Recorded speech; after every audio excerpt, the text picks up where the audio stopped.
Hello, students. Today we are continuing with our topic joint venture. We are going to discuss its objective or benefits. What are the different objectives, aim of joint venture, or we can say what is the role of joint venture, how it is going to benefit the organization. First is increase resources and capacity. Joining hands with another add to the existing resources and capacity, enabling the joint venture company to grow and expand more quickly and efficiently. सबसे पहली advantage जो है benefit वो यही है कि जब दो एंटरप्राइज आपस में मिल जाती हैं तो उससे क्या होता है कि उनके जो रिसोर्सेज होते हैं वो पूल अप हो जाते हैं। सपोज करो एक फर्म है, उसके पास कुछ फंड्स हैं 10 लाख या 20 लाख, बट उसके साथ एक और फर्म आ गई, उसके पास 30 लाख का फंड है। तो 20 लाख एक के पास है, 30 लाख एक के पास है, तो दोनों मिलके क्या करेंगे, 50 लाख का अमाउंट हो जाएगा, उससे कोई बिजनेस स्टार्ट कर सकते हैं। तो रिसोर्सेज जो होते हैं वो इंक्रीज हो जाते हैं। रिसोर्सेज इंक्रीज होने से क्या होता है, बिजनेस एक्सपैंड कर सकता है, बिजनेस ग्रो कर सकता है और वो लार्ज स्केल पे वर्क कर सकते हैं एफिशिएंटली और effectively. Second is easy access to new markets and distribution network. When a business enters into a joint venture with a partner from another country, it open up a vast growing market and distribution channel. इसमें क्या है कि अगर दो firms जो हैं, दो organisation आपस में मिलके काम करती हैं तो उसमें क्या होता है, उनको मार्केट में अपना होल्ड करना ईजी हो जाता है। Suppose we are taking the example of Maruti Suzuki. Maruti is the firm that is of India, India की है, बट सुजुकी जो है वो बाहर की है, जापान की आई है। अगर वो एकदम से बिजनेस करना चाहेगी इंडिया में तो उसको सेटल होने में क्या लगेगा, टाइम लगेगा, अपनी रेपुटेशन बनाने में, अपना नेम फेम कमाने में। तो अगर वो मारुति के साथ अगर ज्वाइन कर लेती है बिजनेस, तो मारुति तो ऑलरेडी एस्टेब्लिश है, उसको इंडिया के कस्टमर्स का पता है, उनके टेस्ट प्रेफरेंस का पता है, तो वो अपने अकॉर्डिंगली ऑलरेडी एस्टेब्लिश है। तो सुजुकी को वो एडवांटेज मिल जाएगी कि वो उसको नई चीज़ों को फेस नहीं करना पड़ेगा। उसने क्या कर लिया, मारुति के साथ ज्वाइन कर लिया और दोनों ने मिलके बिजनेस करना स्टार्ट कर दिया। और उससे क्या है, सुजुकी भी इजीली इंडियन मार्केट में क्या हो गई, अपना होल्ड उसने कर लिया, अपना नेम फेम कमा लिया। तो जॉइंट वेंचर से यही सबसे अच्छा बेनिफिट है कि आप रिसोर्सेज तो पूल अप कर रहे हो, उसके साथ साथ अगर आपने मार्केट में अपना होल्ड करना है तो आप उससे क्या कर सकते हो, होल्ड भी कर सकते हो, क्योंकि ऑलरेडी एग्जिस्टिंग कंपनी जो है उसने तो क्या किया हुआ है, अपने आप को एस्टैब्लिश किया हुआ है मार्केट में, और नई कंपनी उसके साथ जुड़ जाती है तो उसको बहुत ज़्यादा कंपटीशन फेस नहीं करना पड़ता और वो भी इजीली सेटल्ड हो जाती है। थर्ड है access to new technology. By engaging in partnership with foreign company, Indian company can enjoy the benefit of latest and advanced new technology. Third advantage ये है कि जो ऑर्गेनाइजेशन, जो फर्म्स हैं, पहले छोटे लेवल पे काम कर रही थी, जिनके पास बहुत हाई फाई टेक्नोलॉजी नहीं थी, एडवांस टेक्नोलॉजी नहीं थी, अगर वो किसी फॉरेन की कंपनी के साथ ज्वाइन कर लेते हैं बिज़नेस को, उनके साथ बिज़नेस स्टार्ट कर देते हैं, तो उनको ये बेनिफिट मिल जाता है कि उनको लेटेस्ट और एडवांस टेक्नोलॉजी जो है वो मिल जाती है और वो अपने बिज़नेस को एडवांस टेक्नोलॉजी के अकॉर्डिंग क्या कर सकते हैं, आगे ले जा सकते हैं। अदरवाइज़ तो क्या है, उनके लिए भी बहुत कॉस्टली बन पड़ जाएगा कि वो बाहर की टेक्नोलॉजी को ख़रीदें फिर इंडिया में अडॉप्ट करें। तो इट्स बेटर कि they can join the hand with the foreign company and the foreign company will give latest and advanced technology. Now they can both join hand together to do a new business. Next is fourth, innovation. Joint venture allow business to come up with something new and creative for the same market.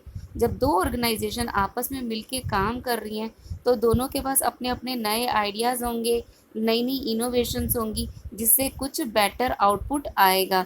दो लोग अगर आपस में अपना अच्छा creative mind use करके कुछ नया अगर लेकर आते हैं तो वो 100% डेफिनेटली क्या होता है, बेनिफिट करता है मार्केट में, कस्टमर को सेटिस्फाइड करता है, क्योंकि जो नया प्रोडक्ट आता है वो एडवांसमेंट के साथ आता है, इनोवेशन के साथ आता है और क्रिएटिविटी के साथ आता है।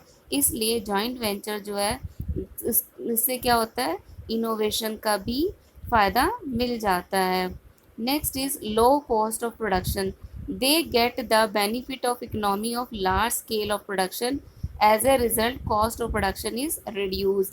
जब दो फर्म जो आपस में मिलके काम करते हैं तो उससे क्या होता है, उनकी प्रोडक्शन कैपेसिटी बढ़ जाती है, और प्रोडक्शन कैपेसिटी बढ़ने से क्या होगी, कॉस्ट कम हो जाती है। सपोज़ करो फॉर एग्ज़ाम्पल कोई ऑर्गेनाइजेशन पहले 500 यूनिट्स प्रोड्यूस कर रही थी और उसकी कॉस्ट कितनी थी, 100 रुपीज़ पर यूनिट थी। बट अब वो 500 यूनिट की जगह कितनी यूनिट प्रोड्यूस कर रही है, 1000 यूनिट प्रोड्यूस कर रही है, और उसकी कॉस्ट कितनी हो रही है, 80 रुपीज़ हो रही है। तो 20 रुपीज़ का बेनिफिट मिल रहा है ऑर्गेनाइजेशन को। इसको हम बोलते हैं economies of large scale. Economies of large scale का मतलब है जब हम बल्क में प्रोडक्शन करते हैं, ज़्यादा प्रोड्यूस करते हैं किसी भी प्रोडक्ट को, तो उसकी कॉस्ट जो है ऑटोमेटिकली घट जाती है, और जब कॉस्ट घटेगी तो उसका फ़ायदा क्या होगा, ऑर्गेनाइजेशन का प्रॉफिट बढ़ जाएगा। तो जॉइंट वेंचर से एक सबसे बड़ा बेनिफिट ये भी होता है कि इससे कॉस्ट ऑफ प्रोडक्शन जो है वो रिड्यूस हो जाती है और ऑर्गेनाइजेशन के प्रॉफिट इंक्रीज हो जाते हैं। Next is competitive strength. When two companies together do the business, certainly the strength to face the competition increase. इससे क्या होता है, कंपटीशन की जो फेस करने की कैपेसिटी होती है वो भी बढ़ जाती है। सपोज़ पहले इंडियन कंपनी थी, मारुति थी, उसको डर था कि बाहर की अगर कोई फॉरेन कंपनी आती है, कोई एमएनसी आती है, तो ऑटोमेटिकली उसका बिजनेस क्या करेगा, कंपटीशन फेस करेगा, और हो सकता है कि उनको नेगेटिव रिस्पांस मिले, क्योंकि बाहर की जो कंपनी आएगी, फॉरेन कंपनी आएगी, वो एडवांस टेक्नोलॉजी लेकर आएगी, उनके प्रोडक्ट क्या होंगे, ज़्यादा अच्छे होंगे, कस्टमर उसको लेना ज़्यादा पसंद करेंगे। तो क्या होगा, इंडियन कंपनी को कंपटीशन फेस करना पड़ेगा। बट इस प्रॉब्लम को सॉर्ट आउट करने के लिए क्या हुआ, मारुति ने क्या किया, सुजुकी के साथ अपना हैंड मिला लिया और दोनों इकट्ठे बिजनेस करने लग गए। अब उसको क्या है, कंपटीशन फेस नहीं करना पड़ेगा, बल्कि उनकी कैपेसिटी क्या हो गई, बढ़ गई। तो इससे क्या होती है, कॉम्पिटिटिव फेस करने की जो स्ट्रेंथ होती है, कैपेसिटी होती है, वो बढ़ जाती है। लास्ट बेनिफिट है establish brand name. When two business enter into a joint venture, one of the party benefits from the other's goodwill, which has already been established in the market. इसमें सबसे important advantage ये भी होता है कि जब दो बिजनेस जो है इकट्ठे मिल के जॉइंट वेंचर में काम करते हैं, तो ऑलरेडी एग्जिस्टिंग जो कंपनी होती है उसकी रेपुटेशन ऑलरेडी मार्केट में है। सपोज़ इंडिया में मारुति तो ऑलरेडी एग्जिस्टिंग कंपनी थी, तो उसने अपना रेपुटेशन इंडिया में बनाया हुआ था।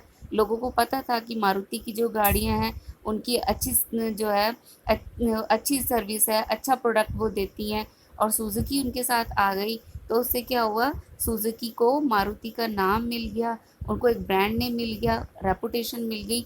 तो उससे क्या होगा, उनको बहुत ज़्यादा प्रॉब्लम नहीं आएगी एस्टेब्लिश होने में इंडिया में।